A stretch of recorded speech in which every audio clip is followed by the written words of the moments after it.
Bueno, ante todo, buenos días, buenas tardes, buenas noches a todos los participantes de este curso. El tema que me corresponde y vamos a conversar ahora es sobre la anatomía básica, vamos a decirlo así, de la vía aérea que nos puede hacer utilidad a nosotros para el manejo de una vía aérea difícil en el paciente pediátrico. ¿Sí? Acá vamos a ver la presentación y vamos a empezar. El objetivo de esta ponencia básicamente es entender cómo se encuentran conformadas las estructuras de la vía aérea, proporcionando información básica para poder comprender la fisiología y además las técnicas de manejo de vía aérea, y a través de ello propiciar el razonamiento para poder planificar un abordaje apropiado en pacientes que tengan distintas malformaciones o alteraciones de la vía aérea. Esto nos va a ser muy útil en nuestra vida anestesiológica.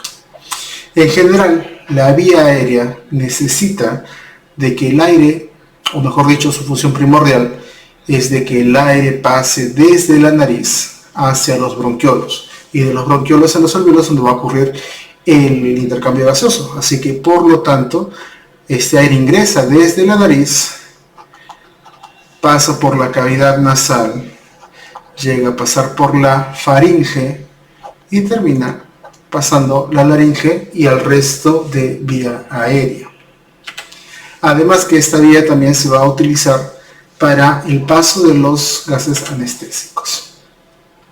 Empecemos entonces estudiando algunas de las partes importantes de esta vía aérea. Empecemos con la nariz. Funcionalmente, ustedes saben que la vía aérea inicia tanto en la nariz como en la boca. Acuérdense que en general los pacientes neonatales y lactantes son principalmente respiradores nasales, aunque en algunos casos también se ve que pueden respirar por la boca. Filogenéticamente, esta respiración nasal se hace para poder, ha existido, mejor dicho, para poder oler el peligro y también para respirar mientras ingiere el alimento. Muchos de nuestros antecesores filogenéticos, como son los primates, pues pueden respirar y deglutir al mismo tiempo. Y esto inclusive se mantiene conservado en los pacientes neonatales, los cuales pueden hacer las dos cosas simultáneamente. Lo vamos a ver posteriormente. Sin embargo, a pesar de que la nariz cumple estas funciones, pues la resistencia del aire va a ser mucho mayor en la nariz que a nivel de la boca. Por lo tanto, cuando el paciente requiere mayor cantidad de ingreso de aire, la respiración principalmente va a ser bucal. Las funciones ya las conocen: respiración, olfacción, humidificación, y anatómicamente pues se va a extender la nariz desde la región de las narinas, las aperturas nasales, hasta la nasofaringe. Ambas fosas nasales se van a encontrar divididas por un septo que tiene una forma cuadrilátera, ¿no? Que ya ustedes conocen. Acá vamos a ponerlo en lápiz. Se encuentra en esta región, ¿no? Que es el septo nasal. No lo apreciamos en el dibujo porque esa es una imagen que nos muestra el lado lateral de una cavidad nasal, ¿sí? Esta placa está conformada por la placa perpendicular del hueso etmoides, por el cartílago septal y por el vómer. Es importante, y vamos a borrar esta parte de acá, recordar que ya que en la parte nasal se encuentra el hueso etmoides, que va a ser este hueso que se encuentra en esta región, pues ante un traumatismo es posible que este etmoides pueda encontrarse fracturado. Si realizamos una colocación de una sonda o un tubo endotraqueal, hay la posibilidad, por la vía nasal, de que éste atraviese al hueso etmoides y llegue a la cavidad endocraneana. Acá nosotros podemos apreciar el septo nasal con la conformación del hueso etmoides, el vómer y el cartílago septal. Vamos a poner acá con el cartílago alar al costado. Vemos nuevamente la delgadez de esta lámina, la lámina cribosa que se encuentra en la parte superior, que puede ser fácilmente fracturada. Tenemos que tener cuidado acá. También es importante recordar que cada fosa nasal presenta estas estructuras Ustedes pueden apreciar acá que son pliegues, ¿no?, en la parte lateral, ¿no?, que son los cornetes. ¿Por qué tiene que tener esta forma de pliegues? Es necesario para que el aire, cuando ingresa por las fosas nasales, pues pueda humidificarse y pueda calentarse. Además, tenemos que tener en consideración, debajo de cada cornete hay otro espacio. Ese espacio se denominan los meatos nasales. Y en cada uno de esos meatos nasales van a estar drenando los senos paranasales. En esta imagen también podemos apreciar algunos de los senos paranasales, como es el seno frontal o el seno esfenoidal. También hacia los lados nosotros vamos a tener a los senos etmoidales y lateralmente, en la parte lateral, o sea, por debajo de esta imagen, al seno maxilar. Todos ellos van a estar drenando en los meatos. Cada seno tiene una forma de drenaje particular. Acá también podemos añadir al conducto nasolacrimal drenando por el meato nasal inferior, o el seno frontal en el meato nasal medio, ¿no?, los etmoidales en el meato superior, o el esfenoidal en el receso esfenoetmoidal. Importante recordar esta última parte, el meato inferior, porque generalmente por este meato, en este plano, aunque acá se ve que tal vez sea un poco estrecho, pues ocurre el pasaje del tubo endotraqueal a este nivel. También se dice que cuando el tubo endotraqueal se queda mucho tiempo en esta posición, pues hay la posibilidad de que haya un deterioro del drenaje de los senos maxilares y por lo tanto producir sinusitis crónicas. Esa es una vista endoscópica, por ejemplo, de la pared nasal. Si nosotros vemos esto es el septo y esta es la parte, la porción medial de la cavidad nasal. Esta es una vista de un paciente vivo, ¿no?, que se ve algo pálida en la mucosa.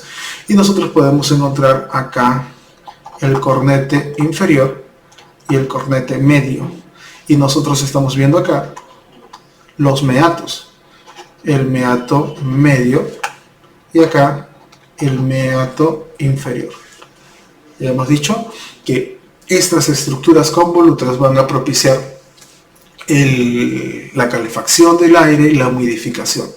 Por lo tanto, la vasculatura que van a tener es importante. Cuando nosotros pasamos un tubo por esta región, un tubo endotraqueal, para hacer una intubación nasal, corremos el riesgo de romper o raspar o traumatizar estas estructuras si no las colocamos bien. Vemos que por la misma forma que tiene el meato inferior, pues el tubo endotraqueal o el tubo, o en este caso nasotraqueal, debe ser insertado de forma horizontal, siguiendo el recorrido del meato inferior. Acá también estamos viendo el meato medio, todo este espacio es el meato medio, y acá, si ustedes pueden apreciar, un pequeño abultamiento que corresponde a la bula etmoidal con un surco adelante que es el hiato semilunar, una HS vamos a poner por acá. Acá se ha retraído el cornete medio, ¿sí? La vascularización es importante en la región nasal. Ya hemos dicho, podemos nosotros invadir la región nasal con un tubo endotraqueal y el sangrado que se puede producir puede venir principalmente de una zona. A eso se le llama el plexo de Kiesewesch, esta región que está acá marcada. ¿Por qué? Porque en esta zona, y veamos que esa es la zona septal, o sea, la parte septal, pues van a anastomosarse. ¿Qué arterias?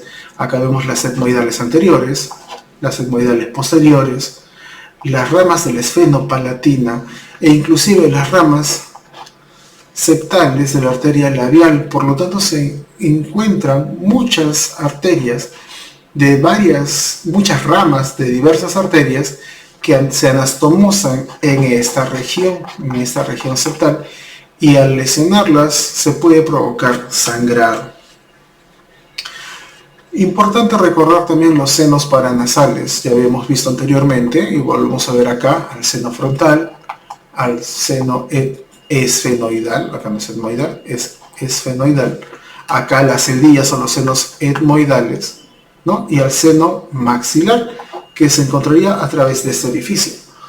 Todos estos senos van a estar tapizados por mucosa nasal y por lo tanto frente a una infección respiratoria pues también se van a inflamar, una rinitis. La idea es de que al encontrarse tapizados con este epitelio frente a una infección pues van a drenar hacia la cavidad nasal a través de los agujeros de salida que tiene. O sea, siempre hay una continuidad. Paciente resfriado que tenga secreción nasal, a pesar de que lo hayamos aspirado, pues es posible que pueda continuar teniendo mayor secreción nasal. Otro punto que sí debemos recordar es de que los pacientes pediátricos no tienen el mismo tamaño de senos paranasales que los pacientes adultos. Si bien esta es una disección en el paciente adulto, en el paciente pediátrico los senos paranasales se desarrollan más lentos. En esta imagen nosotros vemos que cuando tenemos un paciente neonatal, el seno paranasal maxilar, por ejemplo, es bastante pequeño y se podría decir que casi inexistente. Y conforme va aumentando la edad, pues hasta llegar a los 12, 14, 15 años, pues los senos paranasales recién adoptan al tamaño habitual, un tamaño grande. Acá lo que vemos, por ejemplo, es de que la mayor tasa de crecimiento ocurre durante la niñez tardía y la adolescencia temprana.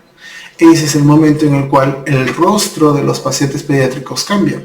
Desde un rostro bastante pequeño y aplanado, no significa que tengan la cabeza pequeña, pero el rostro sí es pequeño en comparación de la calota, a un rostro mucho más alargado, que es más común en una persona adulta.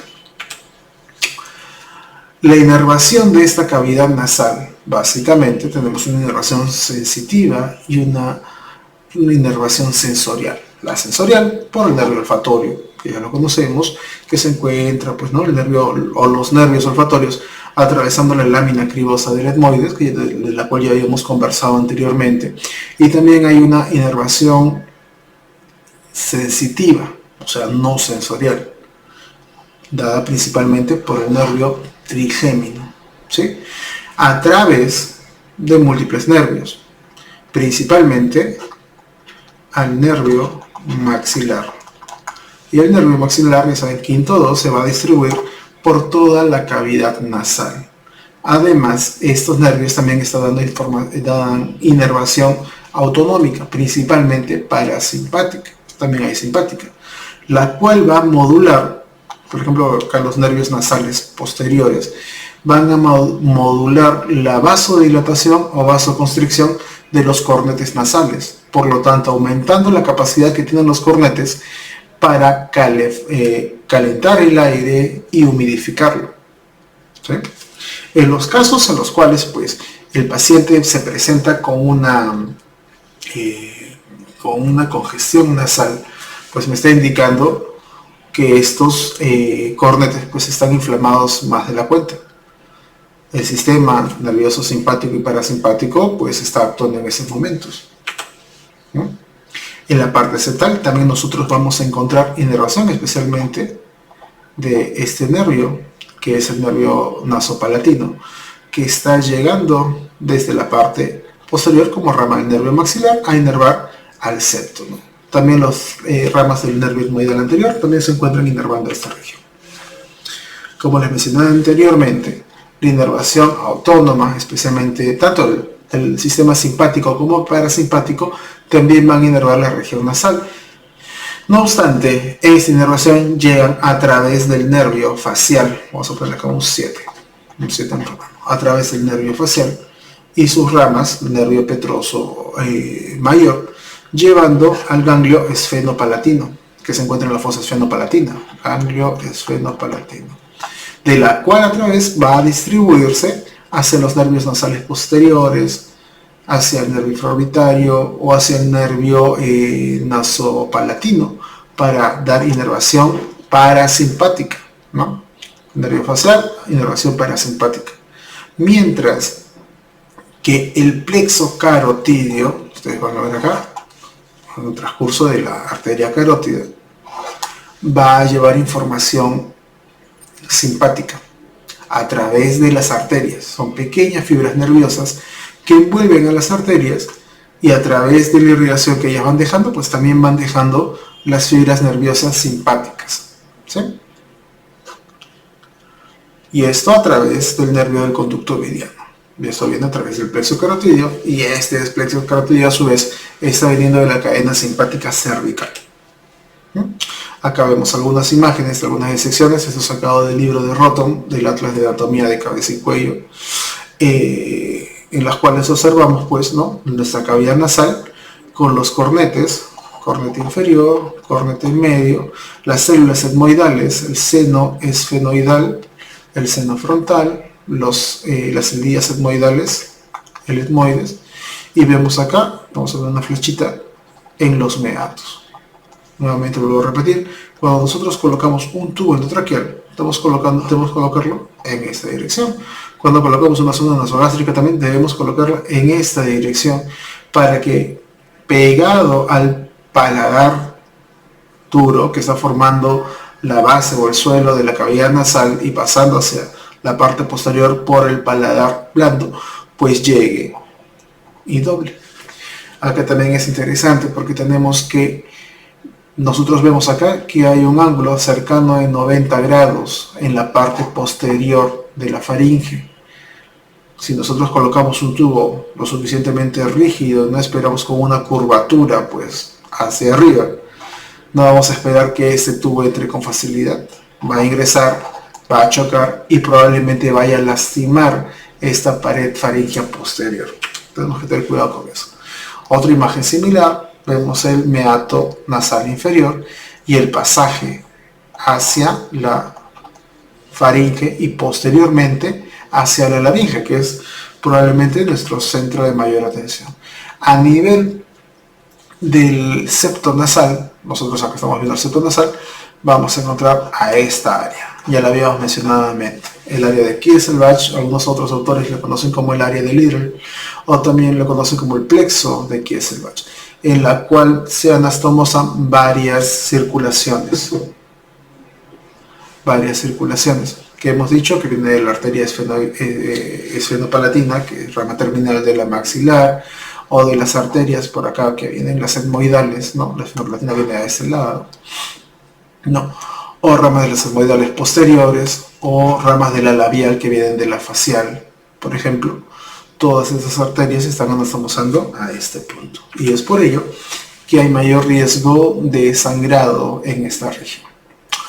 Bueno, continuando con la parte posterior de la cavidad nasal, nosotros tenemos acá esta apertura, que son las coanas.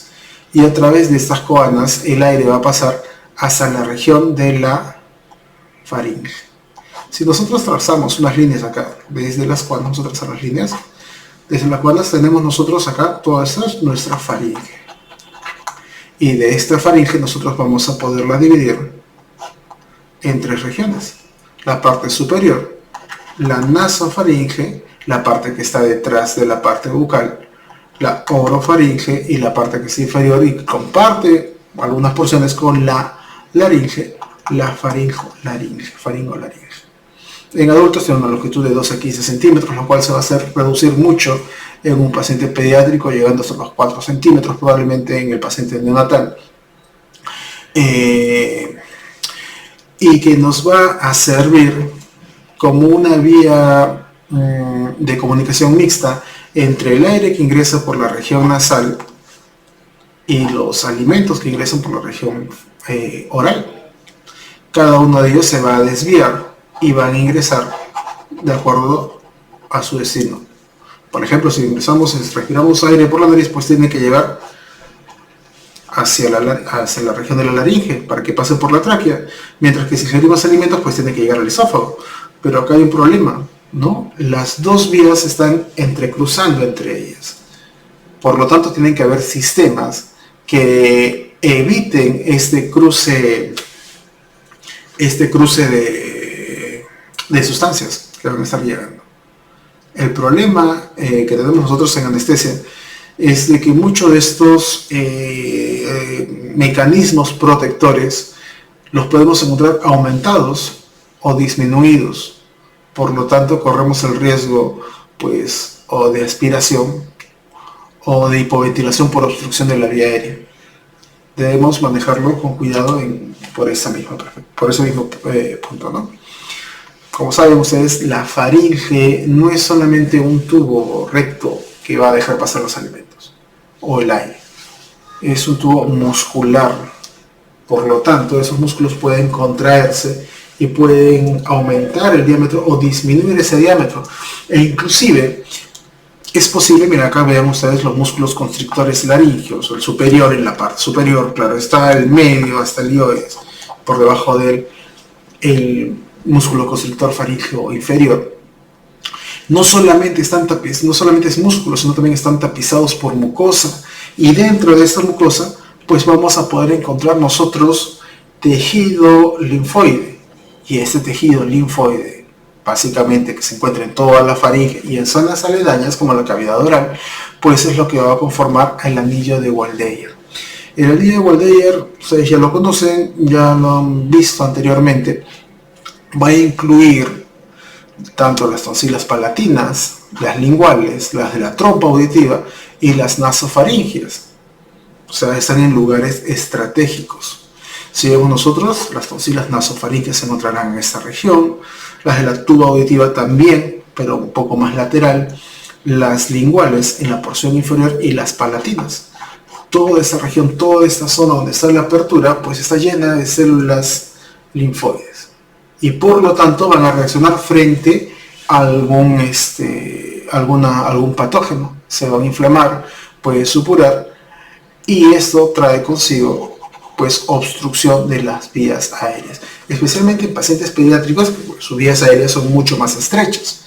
Vemos nosotros, por ejemplo, en esta tomografía, pues la vía aérea en la región de la orofaringe y la laringofaringe pues se encuentra bastante permeable, no debería haber ningún inconveniente, pero en la parte posterior ustedes pueden apreciar que hay una detención, hay una obstrucción del flujo aéreo.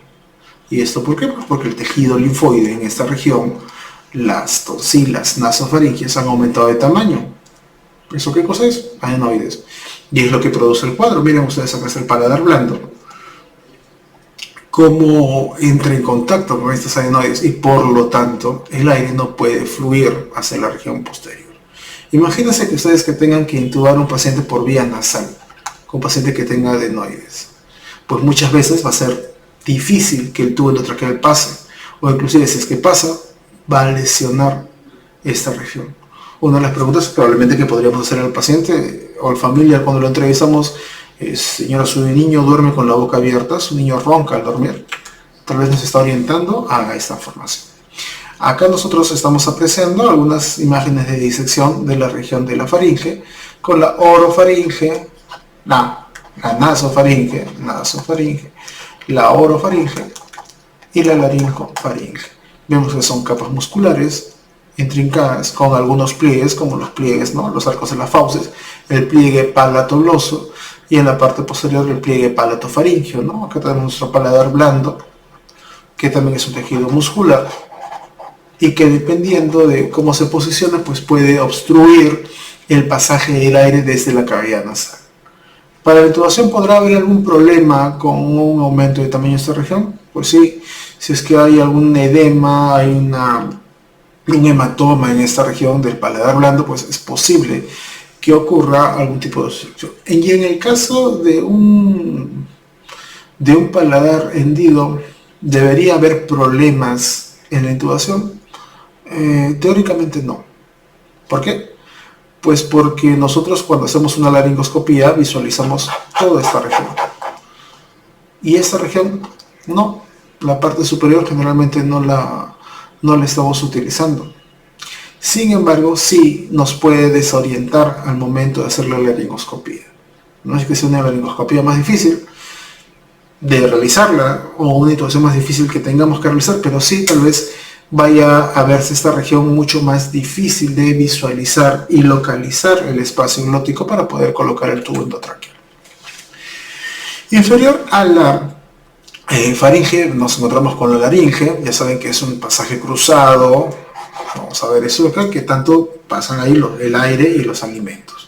está formado tanto por hueso, cartílagos, membranas y ligamentos que van a unirse entre ellos, y además hay músculos que van a propiciar su movimiento. Pero como tiene un espacio, un armazón rígido formado por cartílago y hueso, pues los músculos no van a ocluir su luz. Eso es importante. Sí van a movilizar algunos pliegues o van a cambiarla de posición con el objetivo, con un doble objetivo, mejor dicho. Uno, por un lado,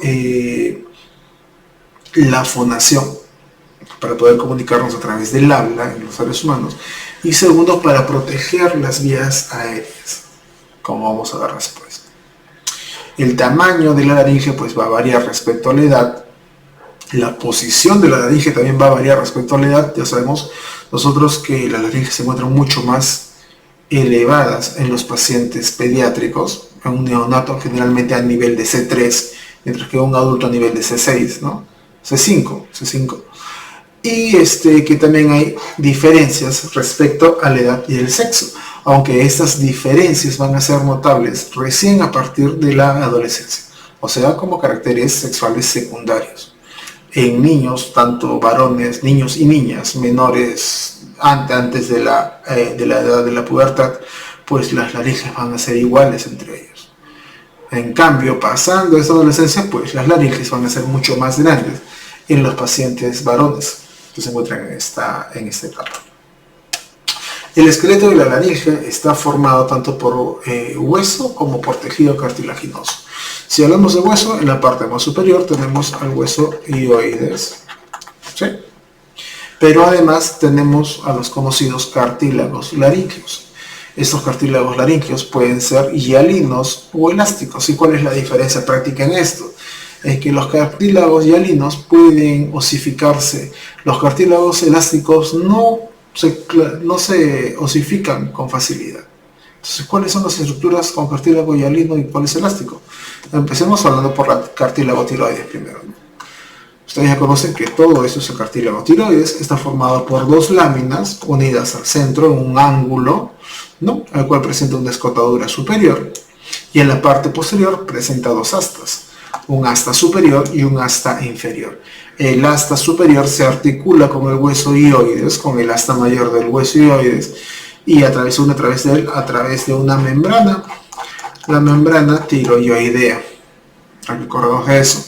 Y por otro lado, el asta inferior se está articulando con el cartílago cricoides. Vamos a hablar más del cricoides en detalle entre un momento, a través de una articulación, la articulación cricotiroidea.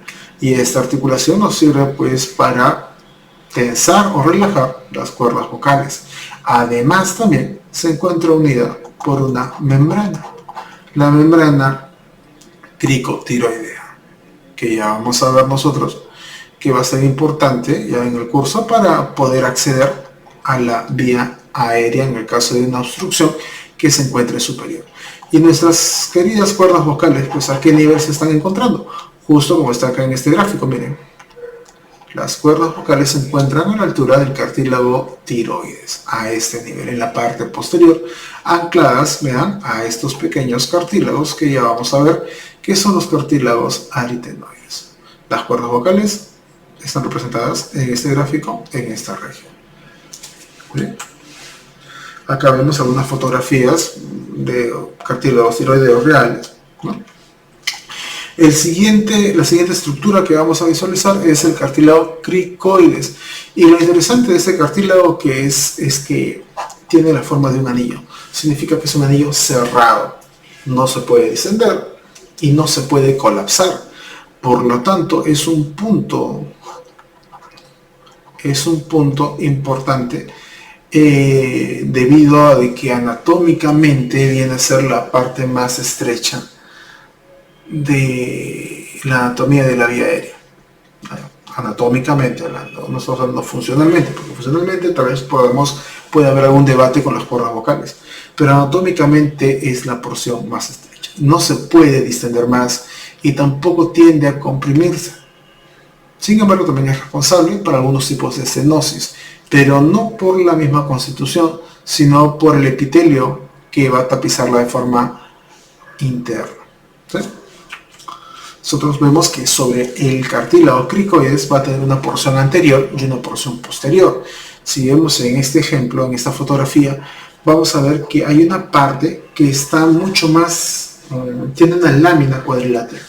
Esa lámina cuadrilátera, pues es la lámina cuadrilátera, ¿ya? Del cartílago cricoides, que es posterior, y sobre esta lámina se están insertando estos cartílagos, los cartílagos aritenoides. O sea, los cartílagos aritenoides se encuentran posteriores sobre la lámina del cricoides. La parte anterior la conforma el resto del anillo cricoideo. Acá lo que estábamos aplicando hace un momento, ¿no? Los diámetros del cricoides, que nos van a limitar el tamaño del tubo endotraqueal que vamos a colocar. Nosotros vamos a ver acá, por ejemplo, una pequeña tablita donde vemos la edad en años y la distancia que tenemos, el espacio que tenemos del lumen subglótico, o sea, a nivel del cricoides. Tamaños medios, y lo mismo que se puede apreciar, por ejemplo, de 0 a 1 año de edad hasta 1 año de edad, pues el diámetro, la luz subglótica, esta medida, generalmente es la transversa la que se toma, es de 4.6 milímetros. A los 2 años de 5.5 milímetros, a los 3 años de 6.7 milímetros. 4 años, 6.8 milímetros, no hay mucha variación, y 5 años, 7 milímetros. ¿Esto qué significa? Que pues los tubos endotraqueales que vamos a colocar en este grupo de pacientes, pues en media, pues tendrían que, el diámetro externo debería corresponder o debería ser menor a estos valores, ¿sí? Las fórmulas que utilizamos generalmente pues están adaptadas para conseguir estos valores de diámetro del diámetro subglótico. Sin embargo, como vemos, si bien son diámetros medios, podemos encontrar valores menores. Así que tenemos que estar preparados para enfrentarnos a esos números menores. Los cartílagos aritenoides ya los habíamos mencionado hace algunos momentos. Si vemos en esta disección laringea, estamos observando acá cartílago epiglótico. Y en esta parte posterior, nosotros estamos viendo a los aritenoides. Los cartílagos aritenoides que están envueltos en mucosa laringea, ¿sí? Van a tener dos procesos, un proceso muscular y un proceso vocal. El vocal, claro está, van a insertarse los ligamentos vocales, y en el proceso muscular pues se van a insertar los músculos. Si pudiéramos visualizar acá más adentro, en la parte interna, podríamos ver de que en esta posición se están encontrando los cartílagos aritenoides. Esta parte posterior que ustedes ven acá es la placa del cartílago cricoides, ¿no? Y sobre estos procesos vamos a encontrar las cuerdas vocales, ¿no? Hacia adelante. Y sobre los procesos musculares vamos a encontrar varios músculos que van a movilizar a los cartílagos aritenoides. Y los aritenoides van a tener diferentes rangos de movimiento. Un movimiento sobre su propio eje, un movimiento de pivot, y un movimiento de deslizamiento. Y como ya ustedes estarán sospechando, pues esos movimientos ocurren sobre la lámina del cricoides y servirán para movilizar a los ligamentos vocales, o sea, las cuerdas vocales. El cartílago epiglótico, ustedes lo pueden apreciar acá, solamente es cartílago en esta disección. Se refiere que es vestigial, que en otras especies está más desarrollado y que ocluye completamente la luz, la vida aérea y etc. Pero en el ser humano pues es bastante pequeño y no lo ocluye de forma total. Este cartílago epiglótico, por ejemplo, está conformado por cartílago elástico, por lo tanto siempre, hasta en el adulto mayor, pues se va a mantener la flexibilidad. A la inversa de lo que ocurre, por ejemplo, con los aritenoides, con el cricoides y con el cartílago tiroides, que tienden a osificarse con la edad. El 1% de la población puede ser visible en una apertura bucal.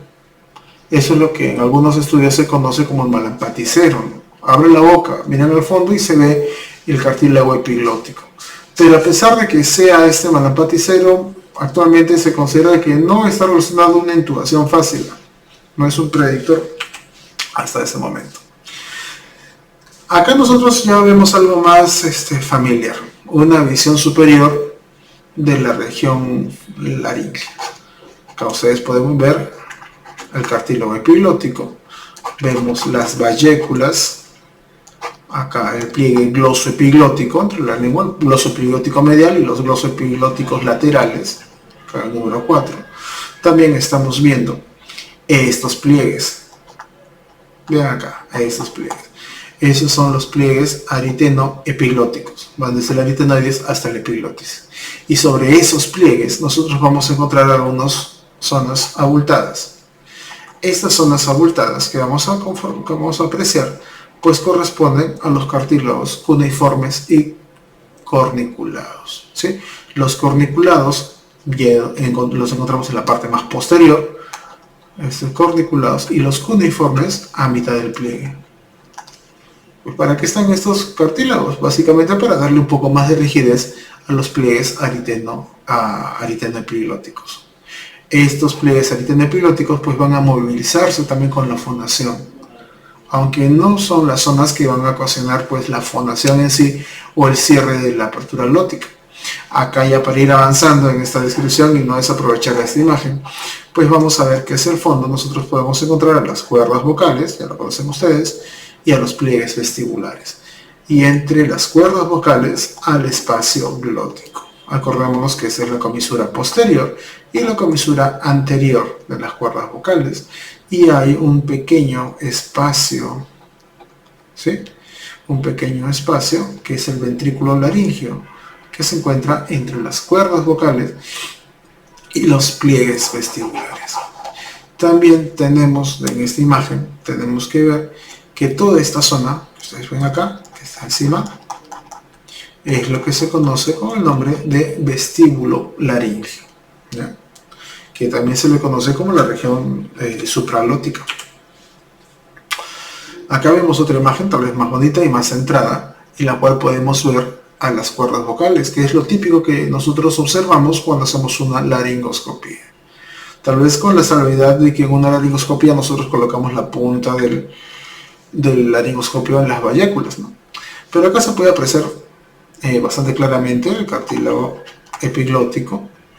Acá tenemos el pliegue vestibular con el pliegue vocal o cuerda vocal, el espacio glótico, la comisura posterior. En este caso no se aprecia la comisura anterior debido a que está tapada por la cara posterior del epiglotis, ¿no? Y los pliegues ariteno-epiglóticos, y sobre ello las prominencias que nos dejan el cartílago corniculado y el cartílago cuneiforme. Hacia los lados nosotros tenemos acá a los senos piriformes, ven acá, que luego vamos a ver cuál es la importancia de estos senos piriformes. Hacia la parte posterior tenemos el esófago, que debido a la cercanía, pues muchas veces, especialmente cuando iniciamos nuestro entrenamiento en intubación, pues es el destino final del tubo endotraqueal. La cavidad laríngea, vamos a ver, cuando hablamos de cavidad laríngea, que se va a extender desde la entrada laríngea, vamos a hablar de esa región del epiglotis, hasta el borde inferior del cartílago cricoides. Porque justo inferior, o sea, todo este espacio es vamos a rayar. Todo este espacio que queda es la cavidad laríngea. Y por debajo que viene la tráquea. Viene la tráquea, ¿sí? Cuando hablamos de nosotros acá de esta cavidad laríngea, vamos a encontrar algunas regiones. Ya habíamos mencionado la glotis, ¿sí? La glotis, que es el espacio entre las cuerdas vocales. Así que básicamente esta zona es la región glótica. Esta zona es la glotis. Y todo lo que está por encima, pues es la región supraglótica. Y todo lo que está por debajo, infraglótica. ¿Sí? Vamos a dividirlo de esta forma. Vemos también acá, en este esquema, que hay unos recesos. Esos recesos dijimos que eran los ventrículos laríngeos, uno por cada lado. Acá seguimos en este corte sagital de una laringe. Estamos viendo acá los pliegues. Pliegue vestibular. Este es el pliegue vocal. Acuérdense que cuando hablamos de pliegues estamos hablando de un ligamento cubierto por mucosa y a veces por músculo. En este caso se ha levantado la mucosa de la parte inferior del pliegue vocal y encontramos un músculo, el músculo vocal, que hace parte del músculo aritenotiroideo, ¿no? O tiroaritenoideo. Este espacio que estábamos conversando hace un momento, pues es el ventrículo laríngeo. ¿Sí? Tratemos de repasar estas regiones porque nos van a ser útiles cuando nosotros veamos técnicas de manejo de vía aérea. La rema glotidis o la glotis, simplemente, ya conocen, es un espacio, no es una región. Si le hablan de región glótica, sí, estamos hablando de otra parte anatómica, pero cuando hablamos solamente de glotis, estamos hablando de un espacio. 8 milímetros en el adulto, en el paciente pediátrico, de acuerdo a la edad, puede ser tan pequeña como 3 milímetros, especialmente o más pequeña inclusive, de acuerdo a la abducción máxima que tienen las cuerdas vocales. Porque acá el espacio glótico está limitándolo la zona movible, que en este caso son las cuerdas vocales. Muy bien. Esta imagen la pongo porque probablemente a nosotros nos sirva bastante. Esto es el cricoides. Este es el cricoides, cartílago cricoideo. Y tenemos acá, pegado en la luz interna, a la mucosa cricoidea. El hecho solamente que esta mucosa cricoidea haga 1 milímetro de edema va a reducir considerablemente la luz que tenemos nosotros para entrar. Y por lo tanto va a aumentar exponencialmente la resistencia de la vía aérea. Tan solo 1 milímetro, especialmente en un paciente neonatal. ¿Y cuándo se puede producir esta lesión de la mucosa? Pues cuando nosotros colocamos un tubo endotraqueal muy ajustado, cuando nosotros insertamos un tubo endotraqueal a la fuerza, a veces hacemos esa maniobra del tirabuzón con un tubo concavo inclusive, ¿no? Imagínense cómo se está lesionando esta mucosa que se encuentra dentro de la región subglótica. Y es muchas veces por eso que cuando lo dejamos con tubos ajustados y los mandamos a los pacientes a cuidados intensivos, pues es posible que salgan granulomas, ¿no? Recordemos que toda esta parte interna, nosotros vemos acá cartílago tiroides, acá está cricoides, acá están los pliegues, pliegue vocal, el pliegue vestibular, ¿no? Y esta es la parte del peciolo de la epiglotis. Esto vendría a ser la glotis, es un corte un poco diagonal. Toda esta zona está tapizada de mucosa. Ustedes lo que ven acá en color morado pues son los cartílagos por el tipo de tinción, y lo que ven en color rosado pues es la mucosa con algo de tejido muscular en esta región. Por lo tanto, la lesión en esta zona pues puede provocar edema o inclusive pues inflamación crónica, como son los granulomas. Esto también son cortes transversales de la luz de la vía aérea. Por ejemplo, vemos acá es a nivel de los pliegues vocales. Miren, los pliegues vocales también tienen una pequeña mucosa. Esto es por debajo, inmediatamente debajo de los pliegues vocales, donde también apreciamos acá la mucosa, y esto es a nivel del anillo del cricoides, donde vean la mucosa. Ya hemos dicho que una pequeña inflamación de la mucosa en el paciente pediátrico pues me puede estrechar la luz, aumentar la resistencia y por lo tanto aumentar el trabajo respiratorio. Acá nuevamente, para verlo de costado, el pliegue vocal, el pliegue vestibular, tenemos nosotros acá el ventrículo laríngeo. Toda esta porción es el área subglótica y está todo el área supraglótica. Esta es una vista de atrás hacia adelante, es la vista de la cara posterior, o mejor dicho, la parte posterior de la cara anterior. donde estamos viendo a los ventrículos laríngeos hacia los lados, los pliegues vestibulares, pliegues vocales, y nosotros vemos acá este punto, que es la comisura anterior. Justo en esta zona están muy bien sujetas los pliegues vocales. Vean acá, estos son los pliegues vocales. Que si nosotros sacamos esta mucosa, pues vamos a encontrar los ligamentos vocales, que se están insertando justo en la cara posterior del ángulo del cartílago tiroides. Acá vemos más disecciones de esta región, en las cuales importa nuevamente, acá está la comisura anterior, nuestras pliegues vocales, cuerdas vocales, los ventrículos y los pliegues vestibulares y toda la región subglótica cubierta de mucosa. Acá no lo vamos a poder apreciar que tenga forma de cono, ¿no? Pues porque la parte posterior está completamente abierta. Acá nuevamente tenemos otra vista en el cual tenemos acá la epiglotis, esta pequeña prominencia que es el peciolo que está junto del peciolo de la epiglotis de forma conjunta en la parte inferior. Ustedes pueden ver acá, vamos a borrar ese puntito, tenemos a la comisura anterior los pliegues vocales y los pliegues vestibulares.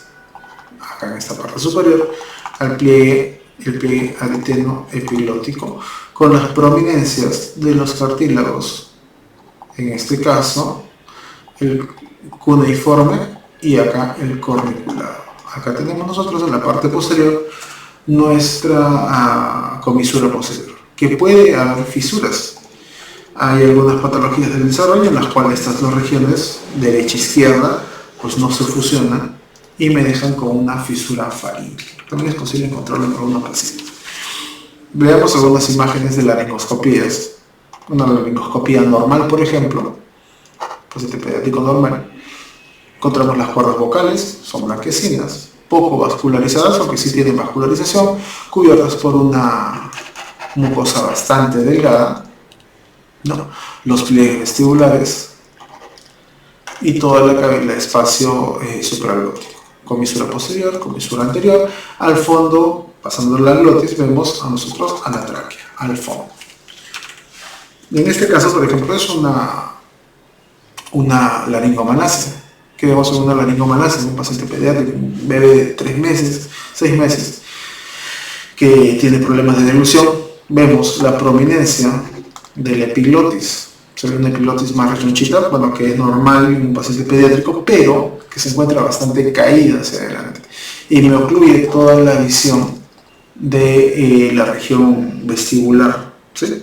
Acá no se puede diferenciar, por ejemplo, solamente no se pueden ver las cuerdas vocales. La glotis ha caído. ¿Por qué? Porque hay una hipotonicidad en los músculos que se encuentran en esa región. Acá nosotros que estamos viendo una estenosis glótica. Miren las cuerdas vocales. Se encuentran acá a ambos lados, los pliegues vocales, y esta membrana que está ocluyendo entre ellos hacia la parte anterior, cercana a la comisura anterior. Mientras que en la parte posterior quedan bastante libres. Los pliegues epiglóticos también quedan bastante libres. Acá nosotros tenemos un quiste del vestíbulo, un quiste laringio a nivel del vestíbulo. Acuérdense que esto es el pliegue vestibular, por esta zona es el vestíbulo laringio, pero hay una imagen quística que está cubriendo en esta región y está ocluyendo a la glotis. Vean de dónde está originándose y el contenido que puede tener. Esto sí, a nosotros como anestesiólogos nos representa pues un reto en el manejo. El espacio nosotros que tenemos en la glotis es bastante pequeño para que pueda producir una ventilación apropiada en el paciente.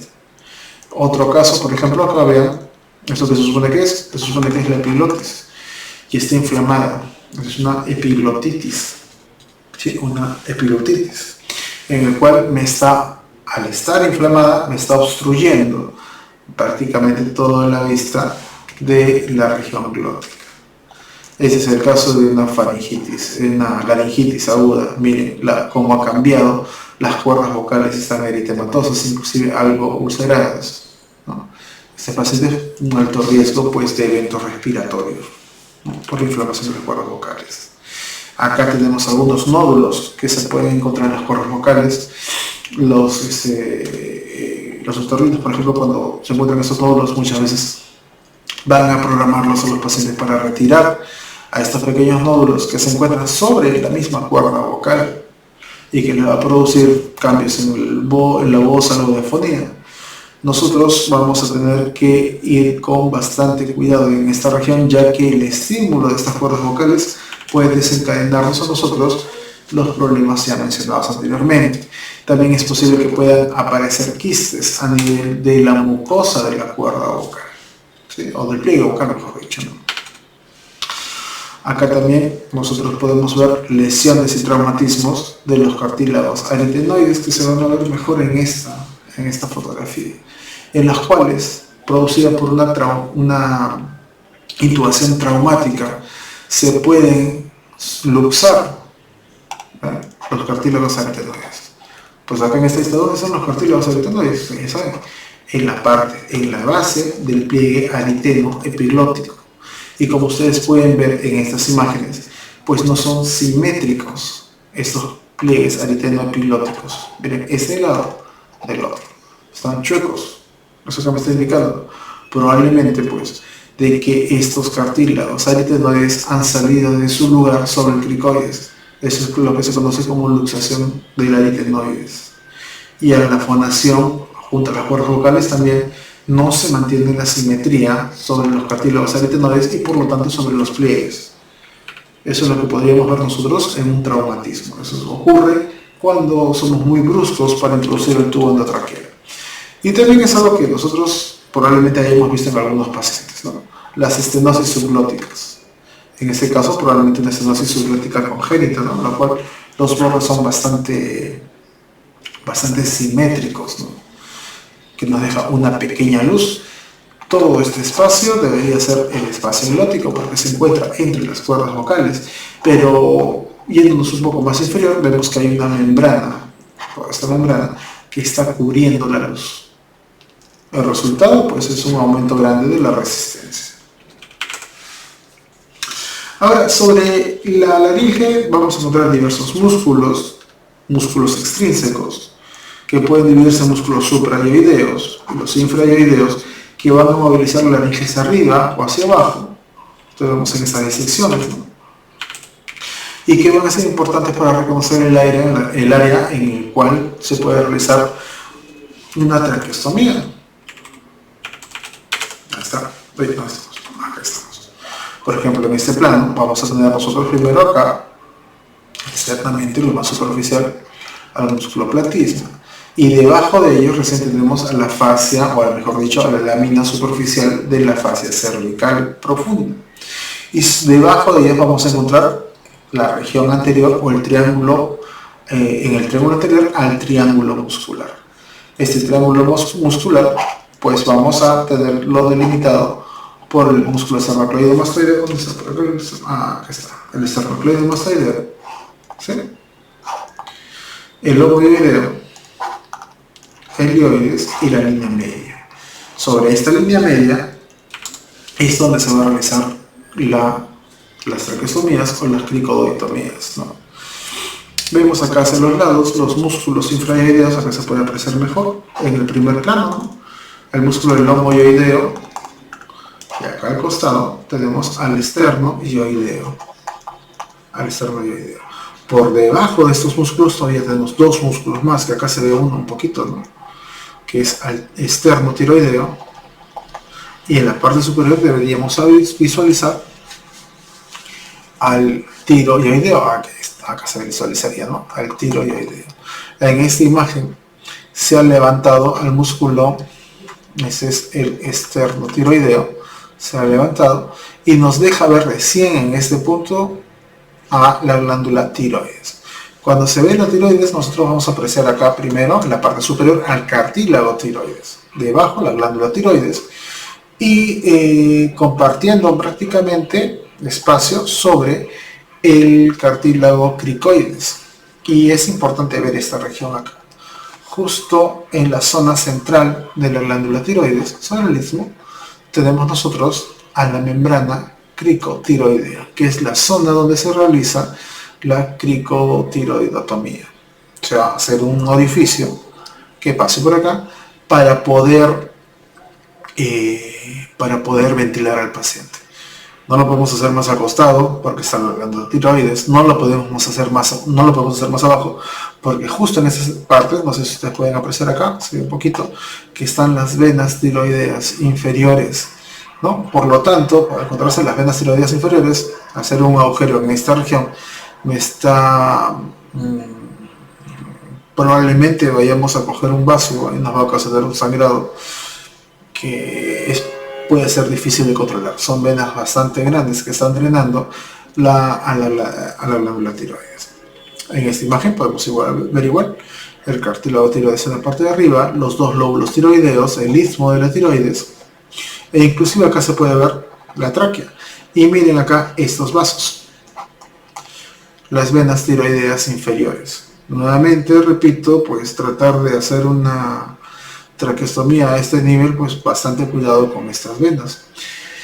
Esta es una disección ya básicamente pues a nivel de mediastino superior prácticamente, en la parte de la raíz del cuello, donde cual se puede visualizar la tráquea ya en la parte inferior. Y en la parte inferior, pues en este caso ya se han desplazado a las venas tiroideas inferiores, cosa que así se pueden ver los anillos traqueales de mejor forma. Por otro lado, los músculos laríngeos intrínsecos van a cumplir las funciones de cerrar las cuerdas vocales, entrar laríngea durante la deglución, a abrir las cuerdas vocales durante la inspiración e inclusive alterar la tensión de los pliegues vocales durante la fonación. El cierre de la laringe puede darse a 3 niveles. A través de los pliegues ariteno-epiglóticos en la parte superior, acá no están dibujados, por contracción de los músculos ariteno-epiglótico del aritenoideo oblicuo, también sobre los pliegues vestibulares y en los pliegues vocales. O sea, prácticamente pues toda esta región central puede movilizarse y puede generar cierre de la laringe. Los músculos, bueno, vamos a tratar de tocarlo así un poco resumido. Vamos a encontrar, por ejemplo, a los músculos aritenoideos. Vean ustedes acá. Esta es una vista posterior. El músculo aritenoideo que tiene 2 fascículos, uno transverso y otro oblicuo. Básicamente, ¿qué van a hacer estos músculos? Al juntarse, al contraerse, van a juntar los aritenoides. Y si juntan los aritenoides, consigo mismo van a juntar a los pliegues vocales, produciendo la aducción de las cuerdas vocales o cierre glótico. ¿Sí? Tanto los aritenoideos transversos como los oblicuos. El músculo cricoaritenoideo, pues el nombre mismo lo está diciendo, desde cricoides hasta el aritenoides, pero lo podemos dividir en 2. Por ejemplo, vean acá, este es el cricoaritenoideo posterior. Se inserta en la lámina del anillo cricoideo, del cartílago cricoides, y se extiende hacia la apófisis muscular del cricoides. Acá está la apófisis muscular. Por lo tanto, cuando se contrae, hace el movimiento de pivot. Están los cartílagos aritenoides. Como lo jala en la parte posterior, cada vez que se contraigan, los va a abrir. Y por lo tanto, el cricoaritenoideo posterior produce la abducción, la apertura de las cuerdas vocales. A diferencia del cricoaritenoideo lateral. ¿Dónde está este cricoaritenoideo lateral? Pues está acá. Es este músculo que está recortadito acá. Este de acá. El cricoaritenoideo lateral. Si se pueden ver acá en esta imagen, vendría a ser este de acá. ¿Y qué cosa es el cricoaritenoideo lateral? Como está hacia los lados y los contrae, lo gira y cierra el aritenoides. Por lo tanto, es uno de los músculos que cierra, produce la aducción de los pliegues vocales. ¿Sí? Hay otros músculos como el tiroaritenoideo que van a tensar las cuerdas vocales y van a influir en la fonación. Pero desde el punto de vista anestesiológico, probablemente los que debemos conocer son los cricoaritenoideos posterior y lateral y el aritenoideo transverso, que son los que van a movilizar las cuerdas vocales. Acá, por ejemplo, vemos unas disecciones. En la parte posterior vemos a los músculos, estos son los músculos aritenoideos. Los aritenoideos, fundamentalmente los fascículos transversos, también hay fascículos oblicuos, y el cricoaritenoideo posterior. Cricoaritenoideo posterior. ¿Sí? Acá también igual, el aritenoideo transverso con algunos fascículos oblicuos que se van hacia la parte superior, hacia el pliegue aritenoepilótico, y acá el músculo cricoaritenoideo posterior. Acá, vamos a ver si se ve lateral en alguna de las imágenes. No, acá. El cricoaritenoideo lateral, también, que va a contribuir al cierre de las cuerdas vocales. Y acá los músculos vocales, ¿no? El tiroaritenoideo. La vascularización, dos sistemas, a nivel de la laringe, claro está, el sistema carotidio y el sistema subclavio. El sistema carotidio, a través de la arteria tiroidea superior. Nosotros vemos en esta imagen, que está la arteria tiroidea superior, y ella va a emitir unas ramitas, una dirigida directamente hacia la glándula tiroides, pero también va a irrigar a los músculos extrínsecos que se encuentran en esta región, y otra rama interna. Esa rama que va a ir hacia adentro de la laringe es la arteria laringea superior. Y es la arteria laringea superior, se va a acompañar también del nervio, como vamos a ver, que es el nervio del mismo nombre, nervio laringeo superior. Por otro lado, en el sistema subclavio, nosotros tenemos, acá está la subclavia, tenemos un tronco, el tronco tirocervical, y de ese tronco tirocervical nace la arteria tiroidea inferior, que va a irrigar, pues, va a alcanzar a lo que es la glándula tiroides, pero en su recorrido va a emitir ramas bronquiales. ¿Sí? Va a emitir ramas bronquiales y ramas laringeas. O sea que la irrigación de la laringe va a depender de la tiroidea, de la laringea superior, la tiroidea superior y la laringea inferior. Los nervios que van a inervar la laringe son dos: nervio laringeo superior, que es tanto motor como sensitivo, nace a nivel del vago, prácticamente cuando sale el vago, a nivel del foramen yugular, y cuando llega al hueso hioides, acuérdense que el hioides está acá en la parte superior, acá debajo todavía está la membrana tiroidea, se va a dividir en dos ramas. Una rama que va a ir por fuera y una rama que va a ingresar a la cavidad laringe.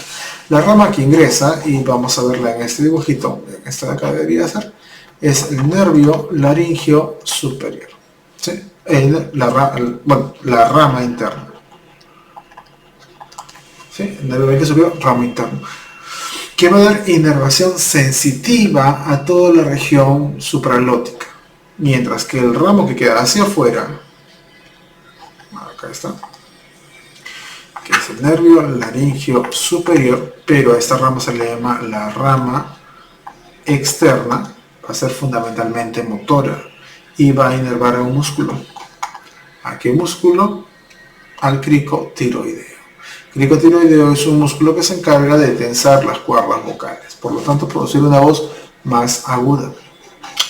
Entonces tenemos acá las dos ramas: el ramo interno, que ingresa por la membrana cricotiroidea, tiroidea, junto con la arteria laringea superior, que es rama de la tiroidea superior.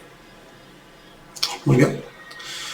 Y en la parte inferior nosotros vamos a tener, vamos a ver, al otro nervio, el nervio laringeo recurrente, ¿sí? Que va a ser el que se encarga de inervar la parte sensitiva de toda la región subglótica y además motora de los músculos intrínsecos, los que quedan de los músculos intrínsecos de la laringe. Acá nuevamente en este esquema tenemos al ramo superior del nervio laringeo superior, al ramo interno y al ramo externo del nervio laringeo superior, y acá en la parte inferior nosotros estamos teniendo al nervio laringeo recurrente. Esta imagen también vemos en la parte superior. En la parte superior estamos viendo acá la arteria,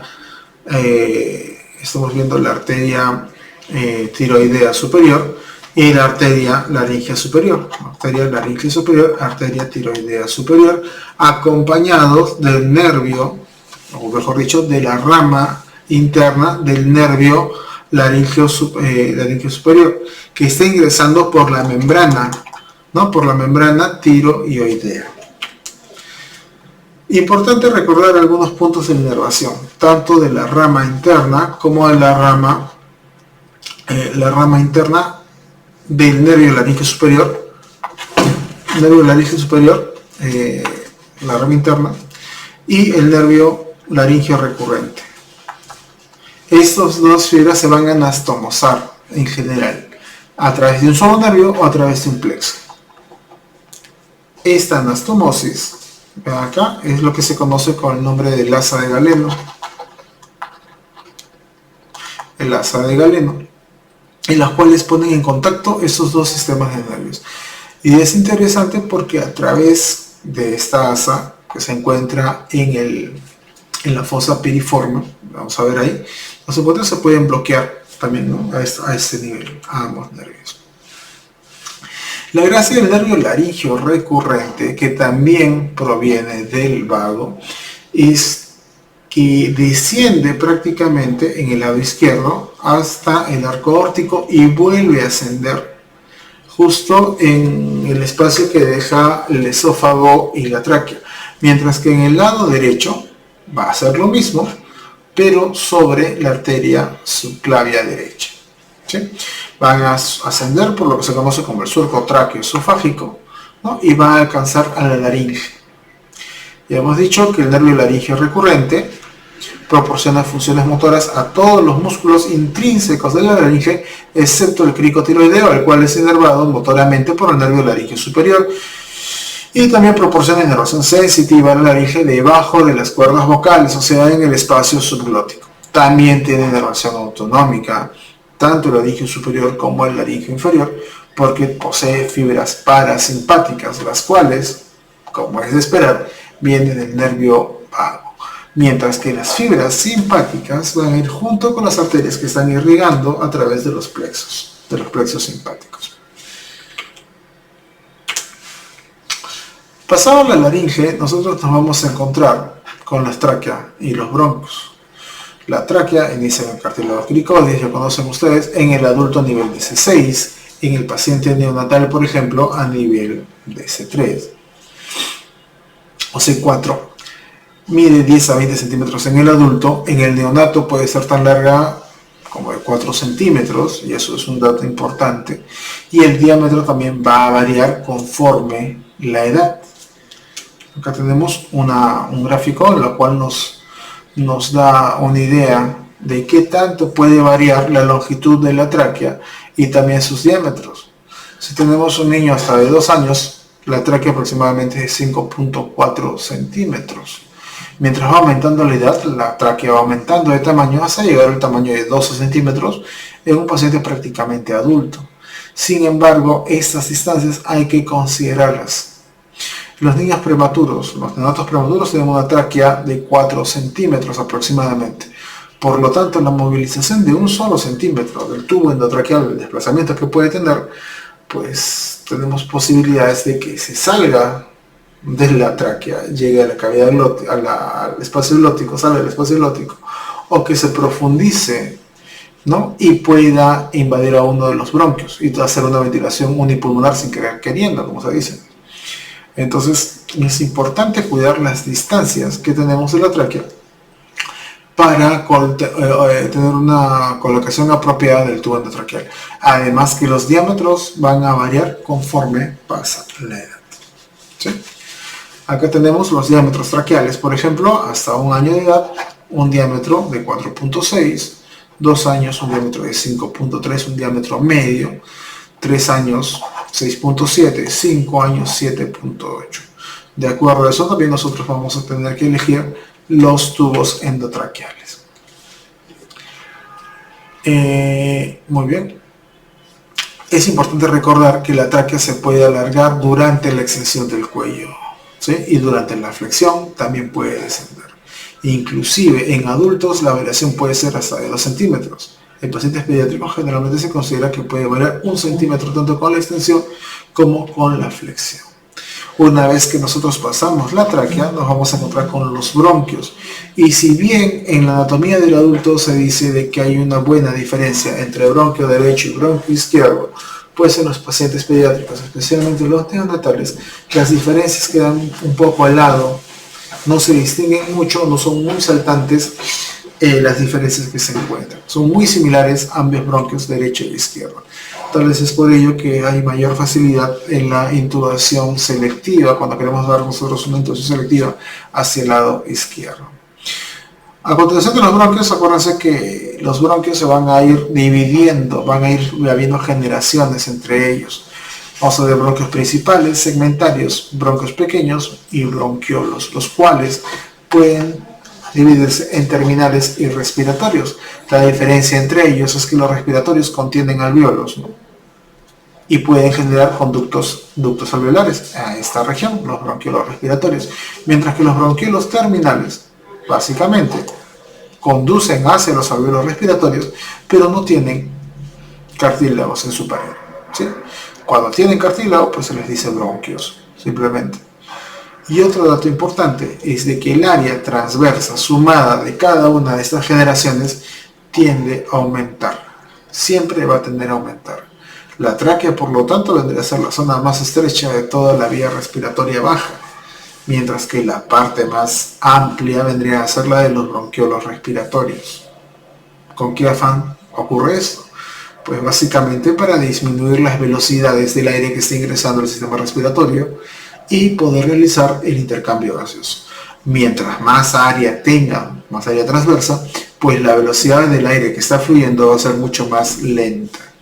Es por ello que a la lentitud de acá, a este nivel, le va a dar la capacidad suficiente, el tiempo suficiente para que pueda haber intercambio gaseoso. La tráquea está formada por anillos bronquiales, ya lo sabemos, y en la parte posterior vamos a encontrar tejido muscular. Toda la parte interna va a estar cubierta, tapizada por un epitelio mucoso secretor con glándulas productoras de moco y grandes terminaciones nerviosas. Acá, por ejemplo, nosotros estamos viendo unas broncoscopías en pacientes neonatales, en las cuales se pueden apreciar estos pequeños orificios. Ustedes están viendo acá estos orificios que no deberían estar presentes. Estos orificios se consideran que son provenientes por una fístula traqueoesofágica. O sea, por lo tanto, nosotros en una broncoscopía convencional no deberíamos apreciar ninguna apertura extra. En los pacientes en los cuales se sospecha una fístula traqueoesofágica, pues sí vamos a poder ver una pequeña comunicación en la pared posterior bronquial. ¿Y cómo nos damos cuenta que es la pared posterior bronquial? Pues por la disposición de los anillos. Vean los anillos que se encuentran íntegros en esta parte anterior y en esta parte posterior, pues no se encuentran más aplanados, más aplastados. Igual también en esta región. Vean ustedes que en esta es la parte anterior, donde están los anillos, y en la parte posterior, donde se encuentra la fístula. Habitualmente, pues hay la carencia de estos pliegues que son formados por los anillos. También en esta otra broncoscopía nosotros estamos viendo una obliteración de la luz, pero es una obstrucción de la tráquea por una causa externa. Probablemente vaya a ser un anillo vascular que está ocluyendo la luz. El suministro vascular de la tráquea básicamente proviene de las arterias bronquiales y en la parte superior de la arteria tiroidea inferior. Y vemos que estas arterias bronquiales a su vez van a dar las ramas, las arterias traqueoesofágicas, que van a alimentar tanto al esófago en todo su continuo y también a los anillos traqueales en su región. Por lo tanto, la zona donde se realizan los cortes de tráquea, como las traqueostomías, tiene que ser en la parte central, debido a que no hay una circulación, debido a que en esta zona la irrigación va a alcanzar desde ambos extremos y no va a haber problema con necrosis del anillo vascular. Si se diera en una zona lateral la resección del anillo, o una ventana del anillo, sí habría problemas de suministro vascular.